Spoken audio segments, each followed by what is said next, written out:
As Phil Collins had perfectly stated, when children see Michael Jackson, they see a human being. When adults see him, they see money. By now, it is more than vivid how the adults in Jackson's vicinity gruesomely betrayed and took advantage of him for materialism gains. And Michael was just so nice, man. You'd be around him and you just get happy, man. He would give you anything if you liked something. Like I was just complimenting a flat screen TV he had, and he gave it to me. I was like, Michael, I didn't want the TV. He was extremely benevolent, compassionate, and very giving. He showered people with gifts all the time, which was again twisted and manipulated by the media, who made it sound like some grooming technique.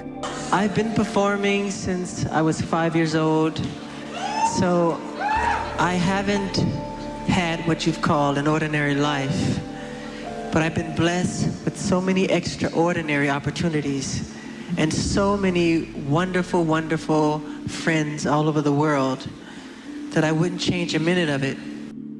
His life had become a prison. He could not think of stepping outside without getting mobbed.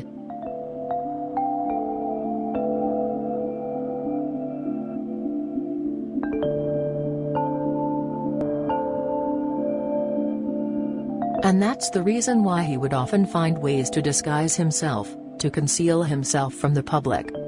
Nah, this one is funny as hell, bruh. I actually like this is dope too. I like that. Just so he could enjoy the basic pleasures of life. He was hounded and being stalked, even when he was out for shopping for his new house. There were people who trespassed into his Neverland property through parachutes. He would even receive threats to harm his children. This is the reason why Jackson would go to lengths to ensure their security, and mask their identity in the public eye. His life had become a living hell. He couldn't even enjoy the basic pleasures of life that we in general take for granted. It's my dream to go in a supermarket and just shop and be like everybody else and put things in a basket, because I can't do it. He had friends who once arranged for his shopping in stores, so that he could at least experience as to what it was like to shop on his own, but in complete isolation. That's why I love disguises so much. I could sit on a bench at Disneyland and see what people really do and talk about. But when they see it's Michael Jackson, they change. I don't see the real thing, you know. So I want to see the real world, what it's really like. I go around the world dealing with running and hiding. I can't take a walk in the park. I can't go to the store. I have to hide in a room. So you feel like you're in prison. I can't go in the park, you know. So I create my own park at Neverland, my own water space, my movie theater, my theme park. That's all for me to enjoy. I wanted to have a place that I could create everything that I never had as a child. So you see rides, you see animals, there's a movie theater. I was always on tour, traveling, you know, and I never got a chance to do those things. So I compensated for the loss. I have a good time. I mean, I can't go into a park. I can't go to Disneyland as myself. I can't go out and walk down the street. There's crowds and bumper-to-bumper cars, and so I create my world behind my gates. Everything that I love is behind those gates.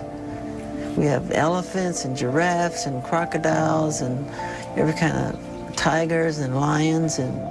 If my uncle did nothing, he inspired people. We had an event going on up at the ranch one day, and I remember sitting up there. My Uncle Michael said, "Hey, we got a few people that were late." I go over and I drive to the front, and I pick up. It happened to be Bill Bellamy and Jamie Foxx. We pull out. So when you came into my uncle's ranch, you drive up. You see these beautiful lakes. You see flats and horses. It's and amazing. plains. Yeah. It's beautiful. But in the back, when you come out the back, you walk through the kitchens. There's an arcade. And then there was a hill that drove up right to the train station. Bill and Jamie get in the car. We drove up. They saw the train station. They said, "Whoa, whoa, whoa, whoa, whoa, whoa, whoa. Stop. A black man owns this? This isn't, he's not paying for it. A black man owns this? Siggy, I'm sorry. Turn this shit around." He got on the phone with his manager. He said, "This is possible. Everything I thought wasn't possible, this is possible." He said, "Tell your uncle thank you. Thank you for the inspiration. Thank you for everything that's going on, just to let me see this." to know it's possible, that no one can stop us on this. And we have busloads of kids who don't get to see those things. They come up, sick children, and enjoy it. They enjoy it in a pure, loving, fun way. It's people with a dirty mind that think like that. I don't think that way. That's not me. The gates of Neverland were open for everyone. He invited families to visit Neverland and enjoy the rides even in his absence. There were Christmas trips to Neverland for underprivileged kids. At least 3 or 4 times a month, hundreds of sick, orphaned, inner-city children, and adults were bussed in to enjoy the serenity, sanctity, and joyfulness of the Neverland Ranch. They spent their time exploring the ranch, riding in the amusement park, snacking on food and drinks, watching movies, and playing in the 2-story arcade, all being provided free of charge by Jackson, often during his absence. This is the activity that went on at Neverland. This is what Neverland was, a place for all to explore the beauty of life, and bring out their inner child. The media never wanted us to know this, but rather to make us believe that it was just a few selected boys who were invited at the ranch. Well, he was extremely humble, very sweet, very funny, very, very sincere, and just had a very, very gentle, kind energy about him. I spent a lot of time at Neverland. He invited me to Neverland. When you hear these ridiculous claims that Neverland was supposed to be some kind of place to lure people in, it's just outrageous. I've seen it for myself. And, you know, the second time I went, you know, I really broke down and cried because I saw all the beautiful things he was doing for, you know, underprivileged people, children, folks of all ages. And it just really broke my heart that, you know, we live in a world where someone who has nothing but kindness and goodwill to offer can be so deliberately misinterpreted and made out to be a monster. He did so in Neverland, and his urgent mission to provide as much normalcy and love to children across the world. Each of his solo tours involved him visiting underprivileged children, whether to give away gifts, or simply to spend time with them. Jackson also stated his belief that the perils of traumatic childhoods were a major problem in the world, leaving humanity devoid of compassion and understanding, leading to problems such as prejudice and greed. Are we blind to the fact that our children are raging against the indifference, crying out against the abandonment, of thundering against the neglect? Heal the Kids is about doing something about making a difference in trying to help adults and parents realize that it is our power to change the world that our children live in. Who among us would have believed that the sound of children at their playgrounds would be replaced by the sound of automatic machine gun fire at our schools? That the sound of little girls skipping rope would be overshadowed by the frantic shrills of children dodging bullets? Yet, instead of loving our children more, we installed metal detectors in our school.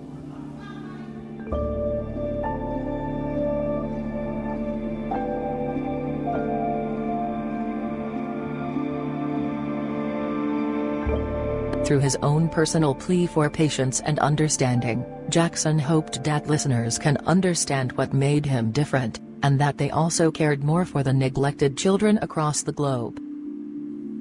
People don't even eat with their fathers anymore, or their mothers.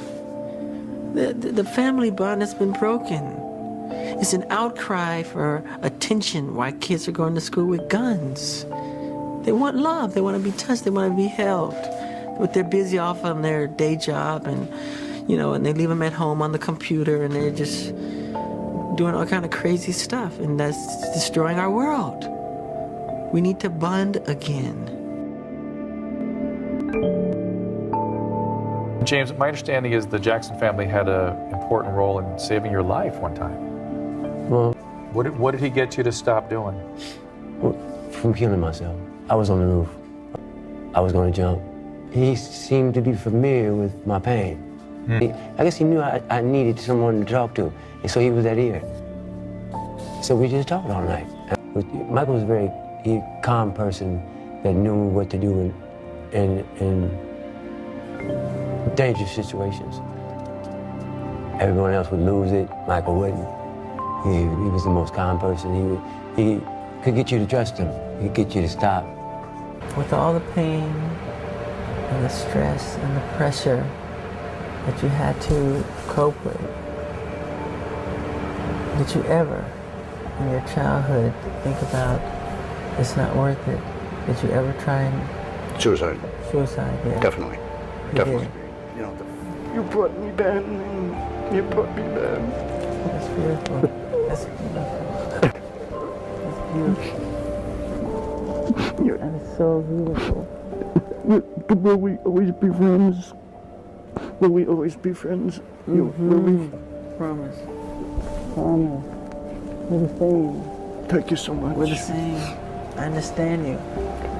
I understand you. Thank you so much. Very much. Thank you. This audio was secretly recorded in 2009 by Jackson's physician Conrad Murray, after injecting him with sedatives. This audio was revived by the investigators after... Man, I can't believe they really took our boy from us, man. Oh, man. They really took our boy away from us. We really ain't been the same since Michael passed, bro. We ain't been the same. Like, we can feel like it ain't been the same. He was accused of murdering Jackson. When people leave the show, when people leave my show,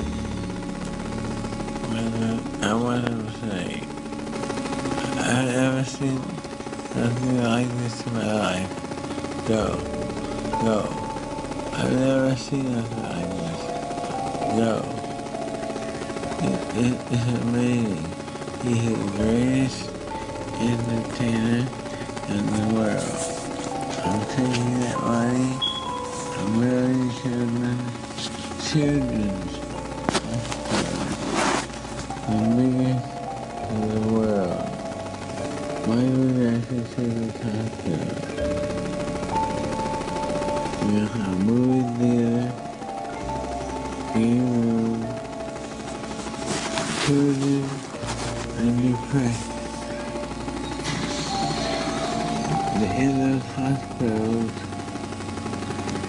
the game room, the movie theater, they're sick because they're depressed. Their mind is depressing them. I want to give them that. I care about them. They're my angels. God wants me to do it. God wants me to do it. I'm gonna do it because I want to have no hope. No hope. That's the next generation that's gonna save our planet. I'm starting with, we'll talk about it, United States.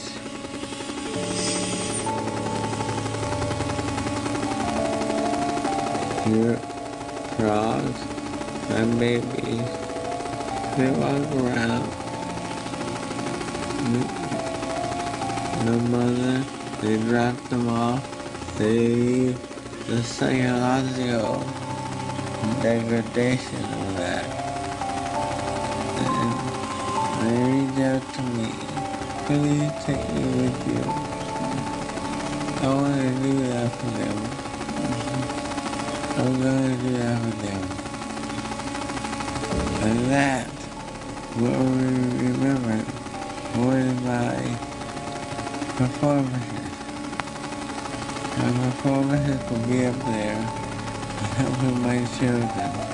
It's always been my dream. I love them. And I love them because I didn't have a childhood. I had no childhood. I feel their pain. I feel their hurt. I can deal with it.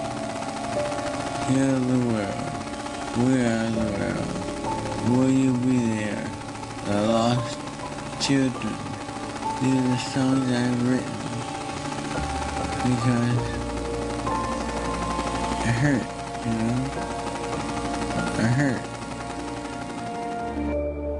Michael was heavily sedated, in poor health, and was being bullied to rehearse for shows he wouldn't have been able to keep up with. But that's him sedated, and that's his real, unfiltered thoughts. What he's thinking about? I want to build the greatest hospital in the world for children. That's what's on my mind. That's what's on my mind. I want my children to have a childhood I didn't have. That's what's on my mind. They took our boy away from us, man. Yet, all he could think about is using the profit from his This Is It tour to establish a hospital for children. We seriously did not deserve this man.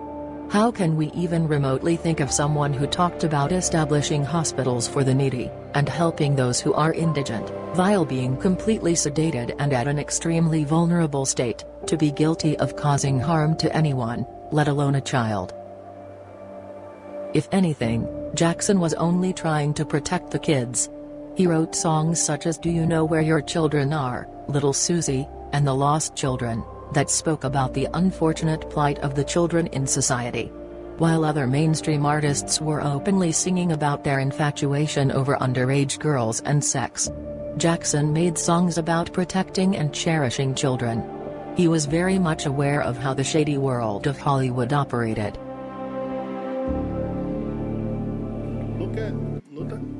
Look at the glow he has. Like, every time he sees a child, just the glow.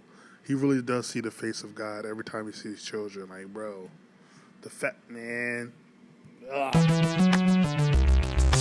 I think, somebody once reflected and said, what Michael went through as a child, he had to grow up so fast that he related to what you went through as a child. And I think, in a way, he was trying to protect you. Yeah. He reached out to me because a lot of things were happening, big and fast with me.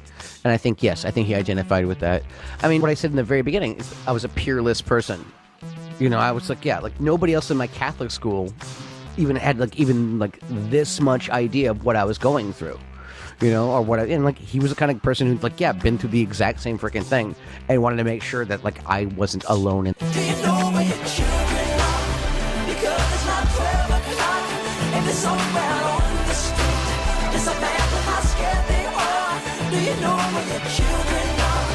Because it's not 12 o'clock and it's somewhere on the street. Just imagine how scared they are. Maria Crawford recalls her experience with Michael Jackson at a children's hospital in Africa. While he was being taken around by the hospital staff, and Michael greeting the children with presents, he came across a child who was quarantined in a room. The staff informed him that the child was suffering from a probable contagious disease, and that it was dangerous to step inside the room without protection. While the staff carried on walking, Jackson hung back, and silently ducked into the room, sat on the bed with the child, spoke to him, and kissed him on his forehead, while everyone watched his act in anxiety and panic. When asked why he dared to do that while risking his own life, Jackson replied, "I wanted to do what the child's mother would have done, if she was here." Jackson knew that no danger would keep a parent from their child, no risk would stop a mother reaching her child, and making sure he knew that he was loved. Jackson seemed to feel a parent's love and a parent's responsibility for every child in the world. Those who knew him described him as a child trapped in an adult's body. He loved spending time with kids, and participate in playful activities, by being like a kid himself. Oh, me.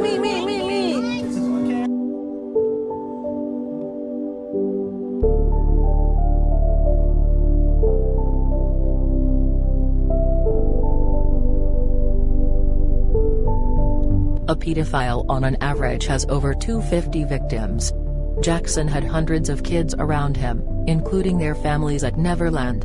Yet, there were only 2 accusers, of which neither of them ever reported to authorities, but straight away hired civil lawyers to cash in by means of the allegations. And then there are hundreds of families and children who are adults now, defending him to this day. Yeah, there for me to play with, there for me to love. He's like a best friend, except he's big. He's just like a close friend, like a family friend. It's like I've known him all my life and in a past life. He doesn't act overly emotional. in that kind of way. He like loves you like he's your own father, brother, or sister, mother. They're always trying to, put words in my mouth for trying, make crazy stuff happen. We just had the best times. He's always been nothing but a great friend, not just to me, to my whole family. Quicksand, Applehead. He always called us the family of love, my second family. He really just was so humble and then never really played off on the fact that he was, this Michael Jackson. Were there ever any improprieties with you and Michael Jackson? Never. Michael couldn't harm a fly. I mean, he's such a kind and gentle soul. Michael would spend a lot of time with my kids. I have beautiful kids, and at the time, like at Mar-a-Lago, and even in Trump Tower, the kids were very young. Michael would come, play with the kids. He just loved children. He was not a child molester, and I am certain of that. He loved children. He'd play with my son Eric and my son Donald, and he'd just play with them forever. He loved children, but he was not a child molester, and just a great guy. He took he's just had tremendous, really difficult last 10 years. His last 10 years, he's been living in hell. Und Michael Jackson wirklich ist ein extrem verwundbarer Mensch, ein Kind, jemand, der nie erwachsen geworden ist. Das Lebensalter 44 ist auf dem Papier 44 gewesen wäre. Vor diesem Vater hat er Angst gehabt. Auf der anderen Seite hat er immer die Liebe seines Vaters gesucht. Und derselbe Vater hat sich über sein Gesicht, über seine Akne, über seine Nase mokiert. Und er wollte dem Vater gefallen, man würde sagen eigentlich perverserweise oder paradoxerweise, weil er hat ja Angst gehabt, aber er hat die Liebe des Vaters nie bekommen. Und dieser Liebe läuft er zeitlebens hinterher. Und was er jetzt macht, ist, dass er Kinder um sich sammelt, selber Kinder haben will, um eigentlich diesen Kindern Vater zu sein. Er ist also Kind und Vater in einer Person. Und das, was er mit den Kindern macht, macht er eigentlich mit sich selber. Also im Herzen eigentlich ein ganz reiner, ein ganz guter, ein ganz gutmütiger, ein ganz naiver Mensch. Nachdem ich das gesehen habe und mich mit seiner Biografie mehr beschäftigt habe und die Wurzeln gesehen habe, habe ich gesehen, er ist nicht der klassische Kinderschänder, der Kinder schändet, um seinen eigenen Lustgewinn zu befriedigen. Er ist also kein Pädophiler, sondern er ist eigentlich Kind, naiv. Er ist wirklich jemand, der sagt, er schläft nicht mit Kindern, er schläft bei Kindern. Und das ist ein Riesenunterschied. I never felt love from him. And he would never hold me or touch me. And how do you view him today? I'm scared of my father to this day. My father walked in the room, and God knows I'm telling you the truth, I've fainted in his presence many times. I'll say once, to be honest. I've fainted once. I've thrown up in his presence because just when he comes in the room, he just aura comes and my stomach starts hurting. I know, like, I'm in trouble. And now he's so different now. He wants to be a better father. God bless my father because he did some wonderful things and he was brilliant. He was a genius. I just wish he had learned that earlier. I think all my success is fame, and I've wanted it. I wanted it because I wanted to be loved. That's all. That's the real truth. I wanted people to truly love me because I never really felt loved. I needed someone. That's probably why I had the mannequins, because I felt I needed people, someone, and I was too shy to be around real people. I love them. It's like real babies and kids and people. It makes me feel like I'm in a room with people. And I was the first one to break the ice, break the mold for white girls, Scottish girls, Irish girls. I'm in love with you. I want to. And that gave a lot of the white press, they didn't like that. And that's why they started the story. He's weird, he's gay, he sleeps in a hyperbaric chamber, he wants to buy the elephant man bones. Anything to turn people against me, they tried their hardest. And I've been an ambassador of goodwill all over the world, spreading this message. Then we do heal the world, children of all nations circling the huge globe. But other thing is a thing about sex, and I want to get in a hot tub with you, baby, and rub you all over, and heck, I get battered in the press as the weirdo. I want to be buried right where there's children. I would feel safer that way. I want them next to me. I need their spirit. Anybody else would probably be dead by now, or a junkie or something with what I've been through. I know the sacrifice that he made not having a childhood. You know, we talked about that a lot. He would sometimes come to me and my brothers and say, well, you know, tell me what a birthday party is like, you know. Or he would always, when we talk about hanging out with other people, our peers and stuff, he'd like listen and want to know, like almost like living vicariously through us.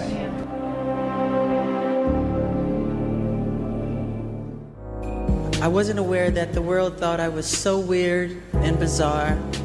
But when you grow up, as I did, in front of 100 million people since the age of 5, you're automatically different. My childhood was completely taken away from me.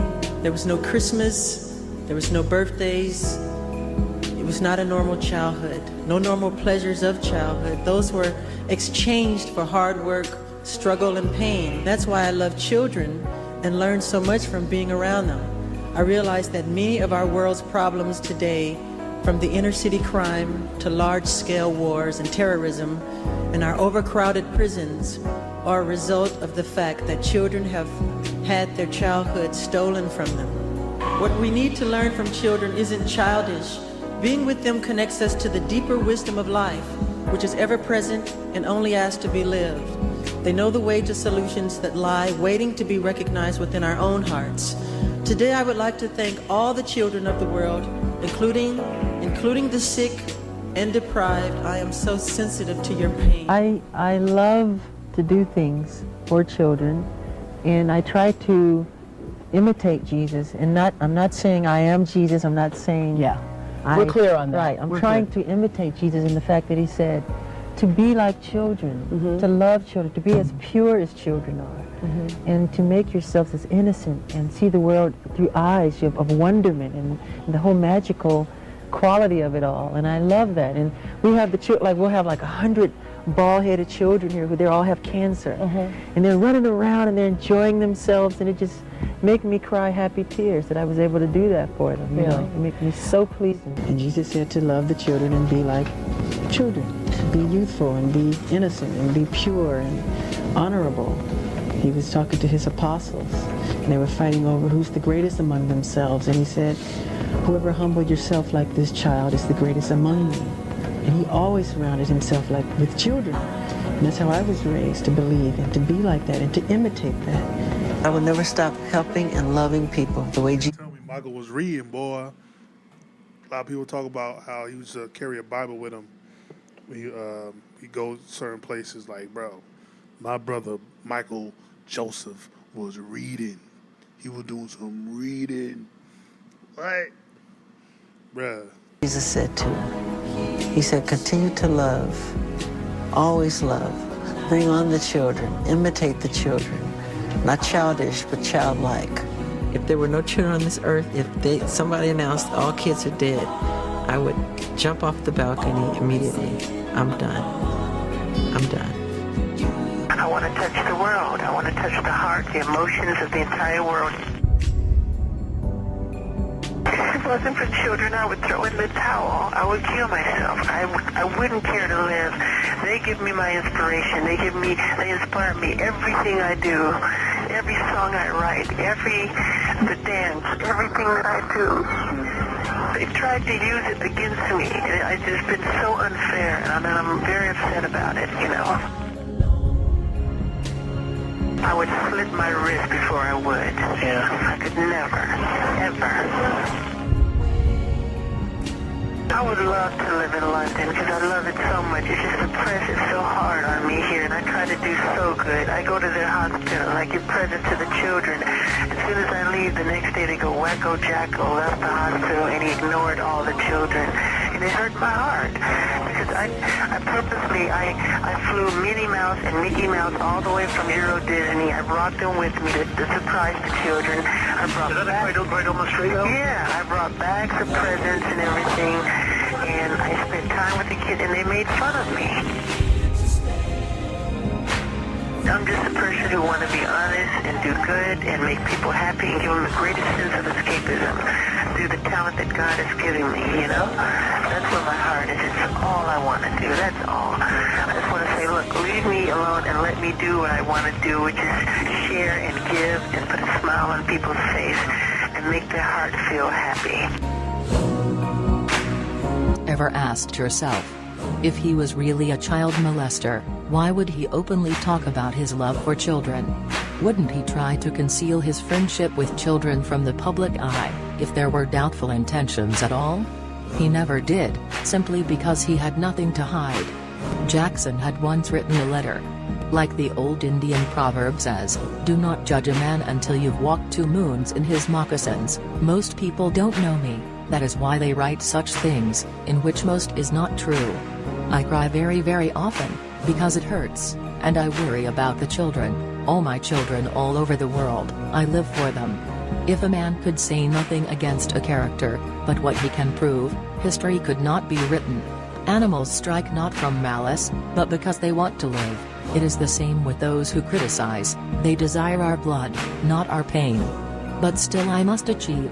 I must seek truth in all things, I must endure for the power I was sent forth. For the world, for the children. But have mercy. For I've been bleeding a long time now. And this is how the media interpreted his letter in the most horrible and callous way.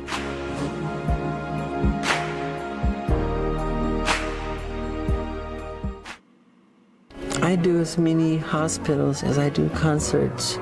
I do as many orphanages as I do concerts. But because it's good news, the press don't cover it. They want bad news. But I do it from my heart. I don't do it to wave a flag and say, look at me.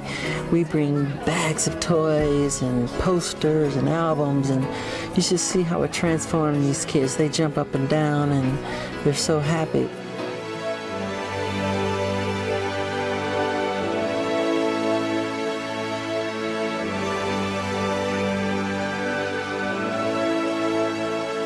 Ever wondered how there were hundreds of his philanthropic stories, yet people didn't hear about one? He befriended me. He took me into his life, which is very rare for Michael to do. But he opened up his arms to me and accepted me as a very good friend of his. And throughout the years, he never let me go. Michael offered a lot of emotional support for me. He was there for me whenever I needed to talk to him. He opened up Neverland to me as a means to get away. Metaphorically, he was almost like a father that I never had. I believe what people fail to realize is that Michael was a human being. I wish they would have did a documentary with him. But then probably Bashir would have been like, oh, there's nothing here. We're going to move on. His name was Farkas. He was very sick. He was green in the face, but he had this glow and this sparkle in his eye. I asked this nurse, what's wrong with this kid? She said that he needs a liver. So I said, does that mean he's gonna die? She said, yes, he's gonna die unless he gets a liver. I said, I'm not gonna let him die, this sweet, sweet angel. No matter what it takes, I'm gonna find a liver for him. So I sent my organization around the world. We went all over the place, and it took a long time. And I said, I'm not giving up. I'm not gonna have this child die. I was so happy when I got a phone call. They told me we found the liver, and he has his life. Not only did Jackson arrange the liver for the boy, and pay for his liver transplant, but he continued to pay for his treatment for 10 years. Somber Michael Jackson wore dark glasses, a dark hat, and dark clothes as he attended the funeral last week for 22-month-old Craig Fleming. He was the little boy whose mom allegedly threw him off this bridge into the rain-swollen Los Angeles River. It's a case that had gone largely unnoticed until the King of Pop got involved. Michael was in the recording studio finishing up his current album when one of his aides came to him and told him what had happened, told him of the tragedy. And according to eyewitnesses in the studio, Michael broke down and wept openly. He was so torn up about about this tragedy. The story obviously moved Michael Jackson, who not only attended the funeral but stood by the minister during much of the service. Before leaving that day, Jackson handed over a check to the Fleming family. A substantial check that has been reported to be only $5,000 when actually it's closer to $50,000, and it's just a start. Absolutely. When he would hear about stories of people in need or needed help, and when we watched the news together, he'd reach out to them, send them a basket, send them a note, get well, or whatever the incident would be, and he'd always reach out to people and help people. Even driving around town, he'd stop and help people. From taking full responsibility of Dave, to arranging a liver for Bella's liver transplant, from paying for the burial ceremonies of school children killed in a terrorist attack, to providing shelter to a German family who had lost their home to floods. From granting the last wish of ailing children of meeting the star, to inviting several terminally ill and underprivileged children and families to his concerts, he never failed to spread love and kindness, wherever he went.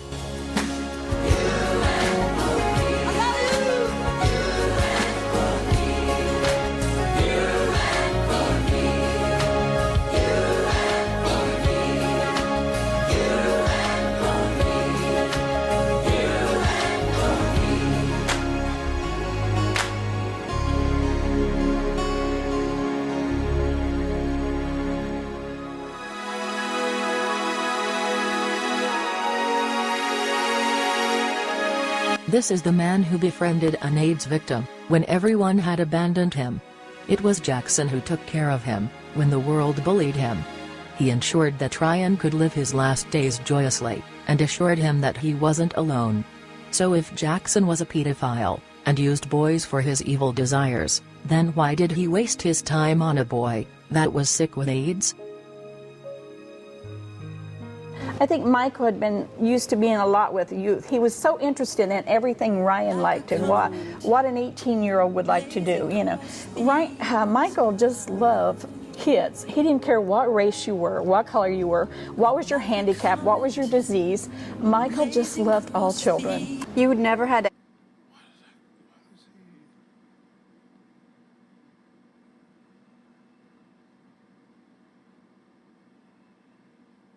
that was sick with AIDS? I think Michael had been used to being a lot with youth. He was so interested in everything Ryan liked and what an 18-year-old would like to do, you know. Like,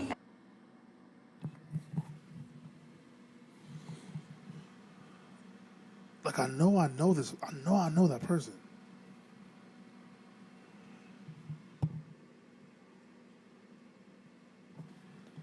Who was his name? Ryan?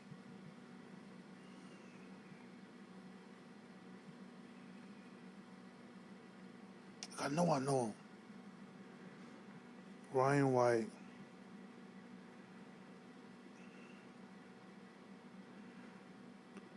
Like, I know he... Hold on.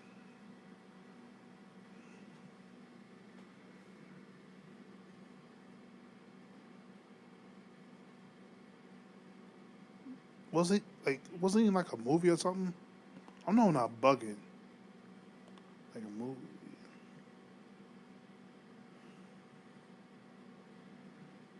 Am I bugging? I could have sworn this kid's in like in a movie or something. Am I bugging?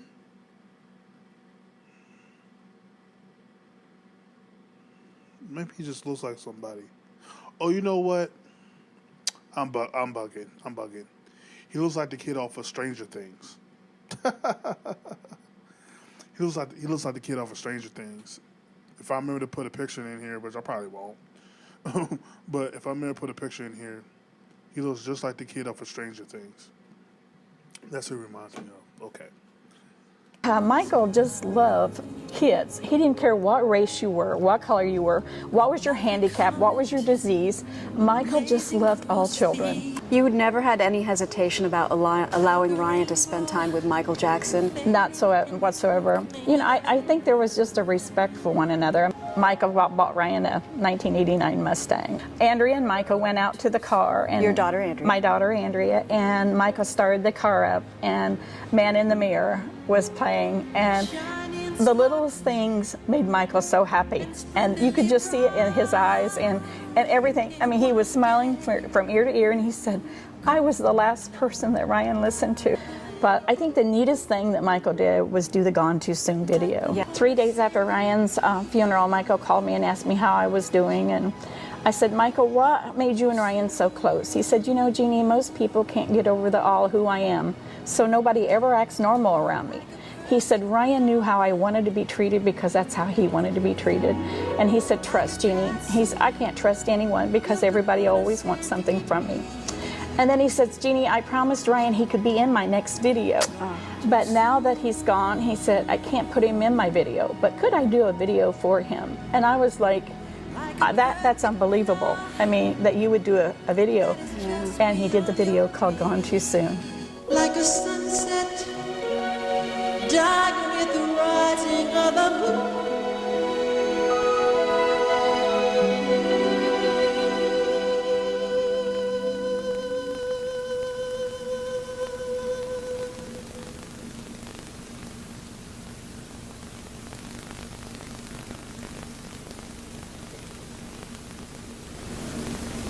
Gone too soon.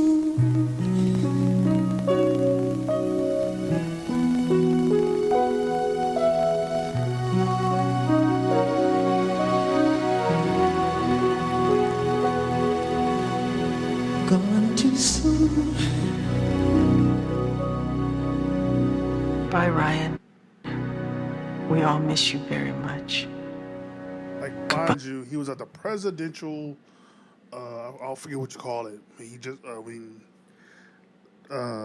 banquet or whatever. Like when Clinton just got voted in,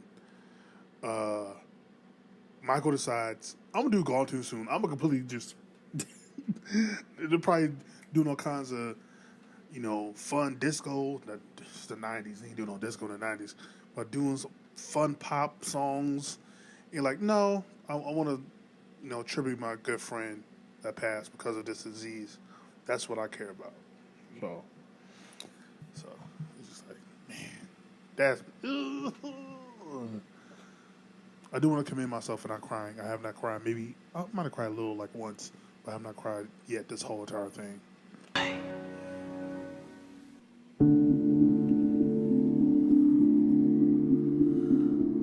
During his visit to India in 1996, Jackson hosted a pool party for children from an orphanage.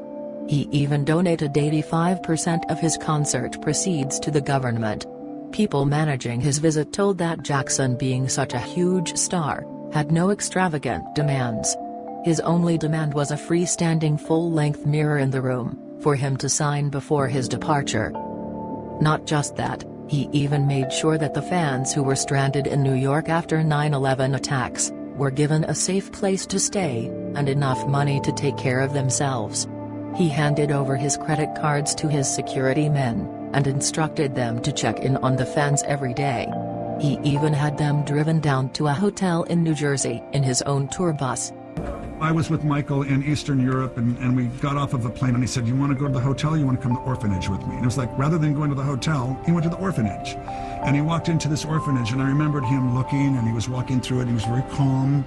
The promoters were there, and he was looking around, and the conditions were pretty grim. And I saw him whisper to someone, and then whisper to someone else, and he was, moving through and interacting with the children. And then later I found out what he had whispered, and it was, this orphanage will be turned around. There will be new beds in here. There will be clean sheets in here. There will be more people in here taking care of these children by tomorrow, or I'm not going to go on stage. I saw this guy go into an orphanage in Romania and turn the conditions around within 24 hours. Another thing that I'll always remember about him. This guy had the biggest heart of anybody, and really, really did care about improving, the human condition, especially for children.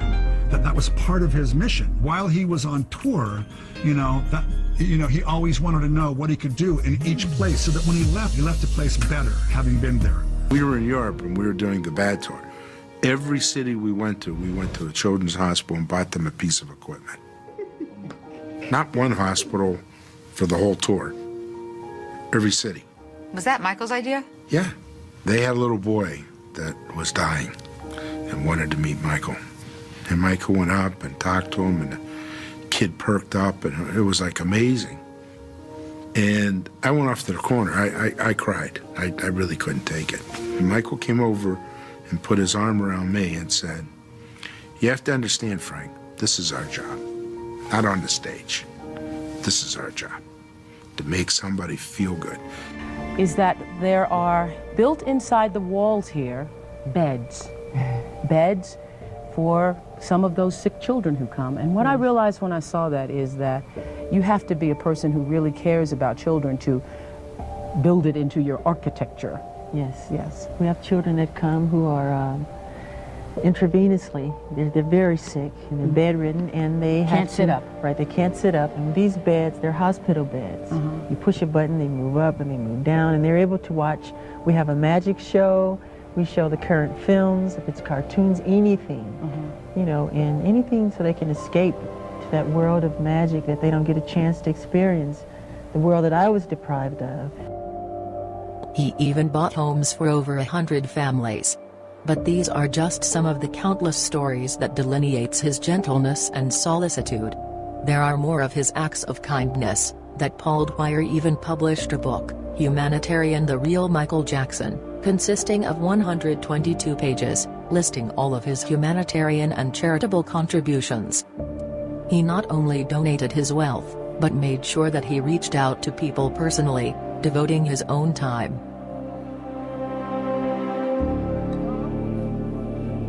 He would do so many things that people didn't even know about. You know, he would pay for certain artists, like old Motown, or just like people that had passed that, you know, because the music industry had screwed them over royalties. They didn't even have a proper funeral, so my uncle would pay for the funeral.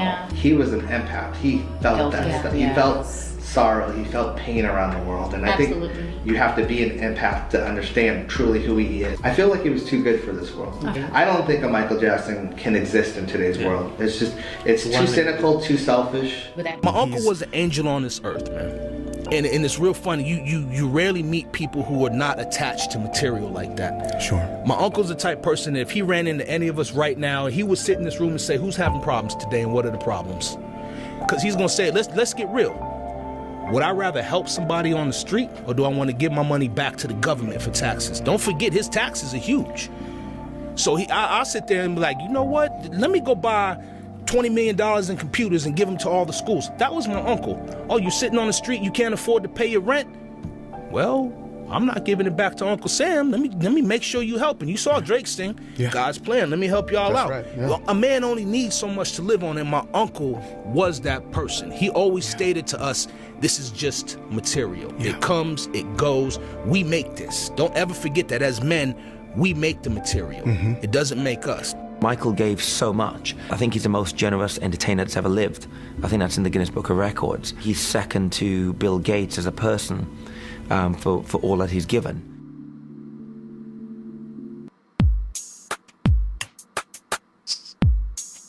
The list of charities that Jackson supported throughout his life is so enormous that during a church ceremony in the year 2010, the pastor had ran out of ink and paper while typing out all of the humanitarian work of Jackson that he carried out throughout his life. He was a silent savior, and most of his donations were done secretly and were only revealed after his death. It's a well-known fact that he has given more than $500 million to over 39 charities, for which in the year 2000, he was cited in the Guinness Book of World Records as the most philanthropic pop star in history, making it a total of 39 Guinness World Records in his name. He even made sure to put forth 20% of his earnings to be pledged towards charity work after his death. His sponsorship to this day supports hundreds of students in the field of education. Even after 11 years of his death, he's making a difference in the lives of millions of people. Frankly, no question he was a big name and still is. Superstar, yes. Who's bigger than Michael? No question. Who's more talented and gifted than Michael? Probably nobody. But you know why he was so special? Aside from all that, underneath it all, he was so decent. Yeah. And so modest. and humble. And a lot of celebrities you come across, they suffer from narcissism. They think they're entitled to everything. Or there are a lot of people, not just celebrities, but people with money, fame, or perceived money and fame. It's unfortunate people are that way, but you know, I wouldn't be sitting here and talking to you if Michael was a horrible person. Who cares if he was famous and big, if he was a jerk, not a nice person, but he really was a really nice, decent person. You're right. Also, he had a very wonderful human side to him too. He was polite and gentle, and in a business where we didn't hear these words too often, Michael, if he would ask for something during a session, he'd say, please, you're welcome, and so on. He was such a great guy. The thing about him was he was a very nice person. He would retaliate. He would just not like fight them or anything. He would just let them be and let them say what they would say, but he would never fight like some celebrities do. That he helped a lot of people. He helped different countries, different continents, different cities, because some celebrities are kind of greedy with their money, and they hog it all and just buy stuff for themselves. And he shares money with charities and poor people, and he helped a lot of people. He's humble, and he doesn't like to show off. Some people do, but not all celebrities do that. Well, he said you should always be humble because the best kind of celebrities are the humble ones. Never told us that you were like this. He says, because I'm just a normal person. I just want you guys to look at me as like daddy, and that was it. And he says, and also on top of it, I didn't want it to change your person. He said you should always be humble and stuff. And that's the way he was, and that's the way I try to be because of him.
He convened the recording of charitable singles, by bringing in all the great artists to produce songs such as We Are the World, that helped to raise $63 million for humanitarian aid in Africa.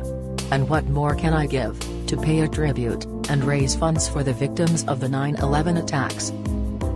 When America was facing the horrors of devastation, loss, and confusion, Michael Jackson united the country, be it raising funds for the families of the victims, or comforting the nation with his artistry. He gave his all, to ensure the well-being of those in distress. He was an entertainer with an influence, whose vision was far beyond the scope of not just that of entertainment, but to bring about a change.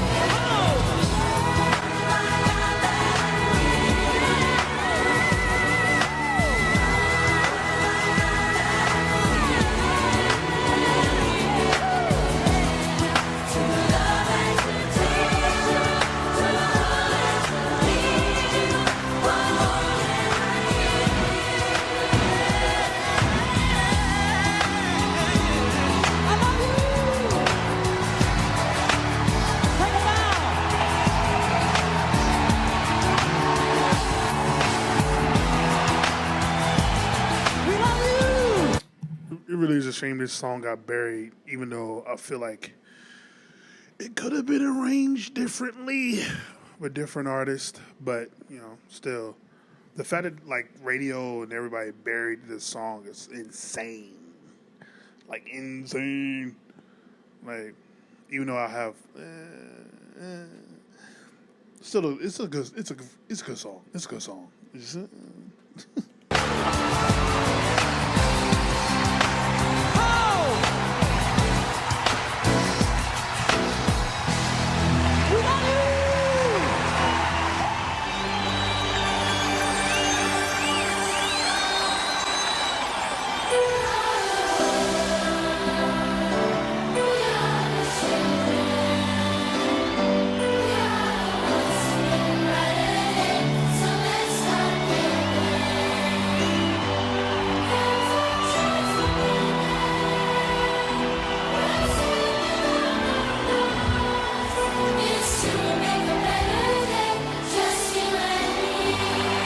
At the 1993 Super Bowl halftime show, he sang "Heal the World," with the participation of the entire crowd turning over cards to reveal giant cartoons of children holding hands, imparting Jackson's message of peace and brotherhood to a massive audience, and with a choir of 3,500 children joining him to sing "We Are the World." Today, we stand together all around the world, joined in a common purpose to remake the planet into a haven of joy and understanding and goodness. No one should have to suffer, especially our children. This time, we must succeed. This is for the children of the world. He didn't just make music. He used his talent and platform to preach the most essential ideals and messages to the mankind. An instrument of nature, for whom his talent was a means to channelize his urge for making the world a better place.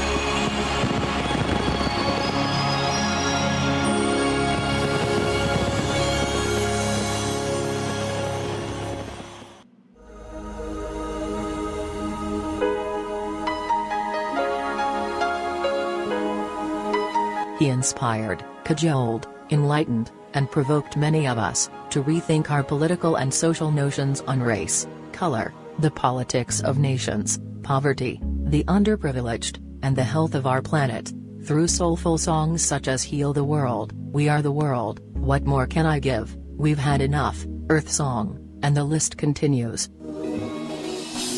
What have we done to the world? Look what we've done. What about all the peace that you pledged your only son? This was Jackson's last song. Even before his death, he was doing the best he could to make the world a better place. Jackson and the world's people unite in a spiritual chant. Astonishingly, this song was banned from being played at several radio stations around the world. That's for real? They banned that song? Nah, they banned Earth Song? Really?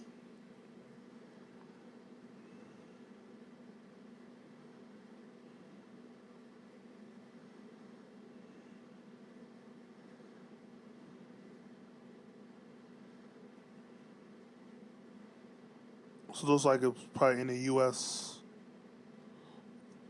They had hesitation, but across the world it was a big hit. Okay, but yeah, like, man, the fact that this is his last song he ever performed, like, it's such is the quintessential, to me. It's the perfect song that represents Michael. Like that, "Heal the World," like those two songs represent Michael like to the fullest extent.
goosebumps.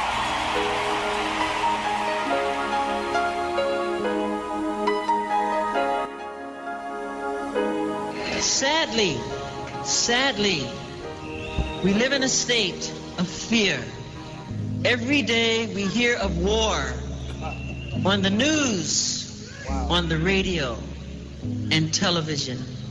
In the newspapers, always of war. We hear of nations hurting each other, of neighbors hurting each other, of families hurting each other, and of children killing each other. We must learn to live and love each other before it's too late. We have to stop. We have to stop the prejudice. We have to stop the hating. We have to stop living in fear of our own neighbors. I would like all of you now to take the hand of the person to the left and to the right of you. Go ahead, right now, I mean it. Don't be shy. Do it. It starts now. To the person next to you, to the left and the right. I mean it right now. Go ahead. Don't be shy. Do it. Do it.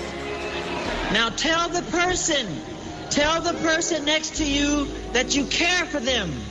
Tell them that you love them. This is what makes the difference. Together, we can make a change in the world.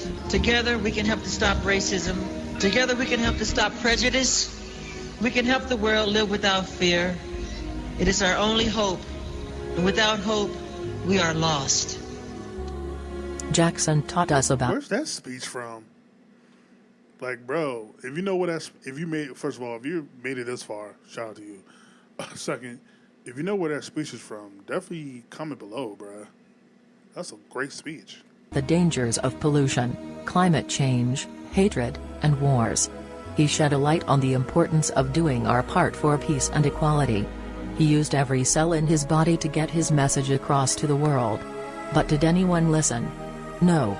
Instead, the human race demonized and vilified him. It was of more importance to mock his face, throw racist slurs at him, accuse him of bleaching his skin, discriminate against him, bully and backstab him. If you study Jackson long enough, you'll learn how corrupt this world is. The deceitful media, and the corrupt world of law in Hollywood, he called them all out. And despite the dystopia that we live in, he always maintained his utopian view of how the world should be. He was so very ahead of his time. But instead of cherishing him, and respecting how genuinely caring and loving he was, the world ridiculed him. And tore him to pieces. As we are witnessing today with the planet itself, we don't treasure our most precious resources. We destroy them. Love back into the world, remind the world that love each other. We're all one. Let's take care of the planet. Before we just take it away, let's be the world's universal and If you want to make the world a better place, take a look at yourself and then make a change. People don't look at themselves honestly. They don't look at themselves and point the finger at them. It's always the other guy's fault or somebody else. You should change yourself. Look at yourself. Make better of yourself. I have been blessed with so much and have an opportunity to do what few others can. But I believe it is more than just an opportunity, but a duty. I feel to reap and enjoy the fruits of my talents for myself would be selfish, irresponsible, and unconscionable. In these days of such abundance and advancement in what we can do, it pains me to think that we do so little for our children. In some ways, I feel undeserving to receive an award for doing something that is my duty.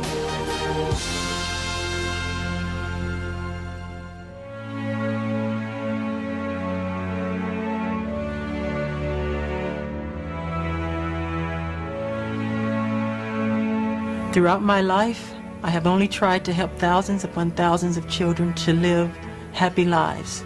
It brings tears to my eyes when I see any child who suffers.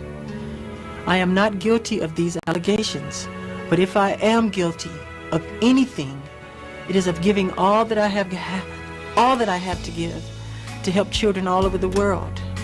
It is of loving children of all ages and races. It is of gaining sheer joy from seeing children with their innocent and smiling faces. It is of enjoying through them the childhood that I missed myself. If I am guilty of anything, it is of believing what God said about children. Suffer little children to come unto me, and forbid them not, for such is the kingdom of heaven.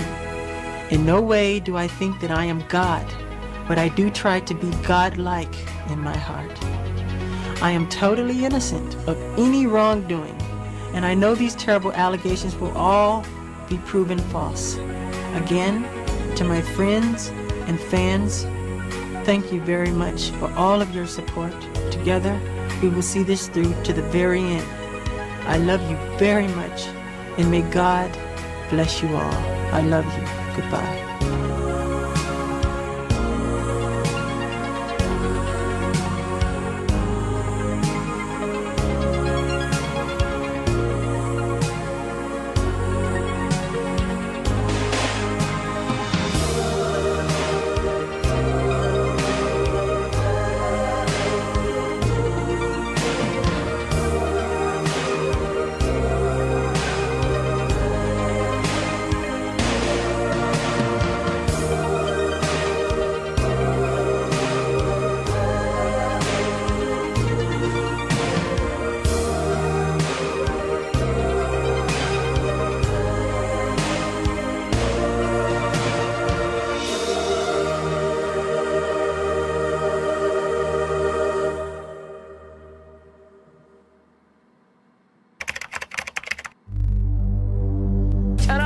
Michael's big return. Yes, the one-time king of pop came face-to-face with his fans today to announce his big return to the stage. 750 million album sales, 13 Grammys. London welcomes the king of pop, Mr. Michael Jackson. Michael Jackson's announcement of 10 concerts here is certainly a coup for the O2 Arena. I know